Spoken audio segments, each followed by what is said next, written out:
Mga kaasoy, welcome na usab diri sa atong laing video. Ug karon, nagkuha na usab kita og laing pulong nga naggikan sa atong ebanghelyo ug moy atong iasoy karon diha kaninyo.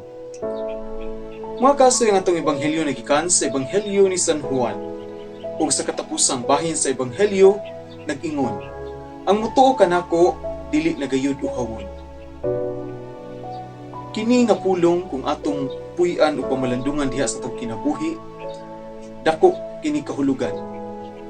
Tungod kay ang pulong ni Kristo makapawagtang sa kauhaw, makapawagtang sa kagutom sa atong kalag. Apan mangutana kita sa atong kinabuhi, karon buhong ba ang akong kalag sa pulong ni Kristo?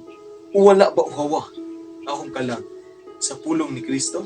Kay kung atong tanawon sa ato karong mga kabatanunan, mga kaasoy, atong makita nga sila grabe kauhaw ang ilang kalag. Grabe kagutom ang ilang kalag sa pulong ni Kristo. Apan, wala nila kini panumbalinga. Hinuon, may padayon lamang sila. Bisan og gibatyag na sa ilang kalag ang kaluya tungod sa kauhaw sa pulong ni Kristo, tungod kay ang atong kalag ninahanglan man sa iyang pulong aron kita mahatagan og kabasko